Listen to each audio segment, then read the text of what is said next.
for his leadership. Seriously, how many more people have to die before my Republican colleagues wake up? How many more mass shootings must there be? Mass shootings are a uniquely American problem, and we have the tools at our disposal to stop them. Every damn year, this committee sits here and debates what Congress is going to do to stop the massacres. And we do it while listing off the litany of new mass shootings that have occurred that year. Sacramento, Buffalo, Uvalde, Tulsa, Highland Park. All of these shootings had one thing in common. They involved the use of an assault weapon, a machine designed not for protection or for sport, but for slaughter. All of these shootings involved an AR-15. Assault weapons have also been used as tools of hate. They were used to target the LGBTQ+ community at Pulse nightclub in Orlando, the Jewish community at Tree of Life Synagogue in Pittsburgh, and the Black community at Tops Supermarket in Buffalo, in my home state of New York. While Democrats are trying to pass gun safety reforms, broadly supported by the American people, from universal background checks to today's assault weapons ban, Republicans have tried to block gun safety measures at every single turn.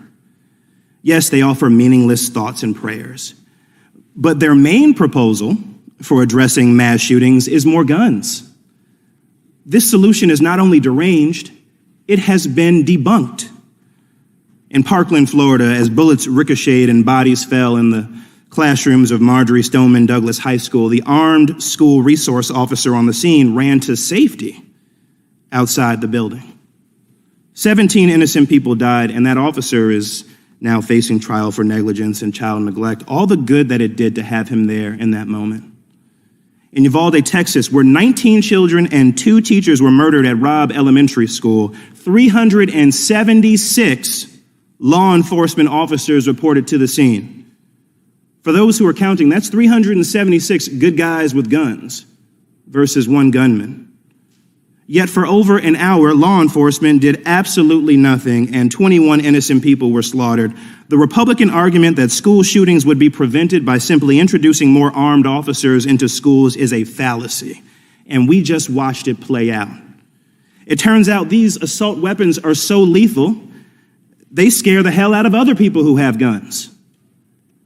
My Republican colleagues also argue for arming teachers. Teachers, even when doing so, would put a gun in every child's classroom. By doing this, Republicans would place a weapon within reach of every single emotionally disturbed student who wishes to do harm to others. In the words of my generation, that ain't it. So what does work? The 1994 assault weapons ban worked. According to a recent study, the risk of a person in the U.S. dying in a mass shooting was 70% lower from 1994 to 2004 while this ban was in place. Deaths related to assault weapons in high-capacity magazines also dropped during that decade. Afterwards, those deaths shot back up, along with the number of mass shootings involving an assault weapon. This is not rocket science. Congress is not powerless to prevent mass shootings.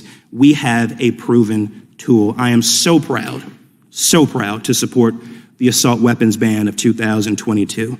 There is no sound policy reason for opposing this legislation. That is why 3 in 5 Americans support its passage. Yet my Republican colleagues have a long list of sad excuses today for why they can't vote for it. Do not believe them. We all know the reason they oppose it. It's because the NRA Victory Fund spent tens of millions of dollars in 2020 to assist the re-election of pro-gun Republicans nationwide.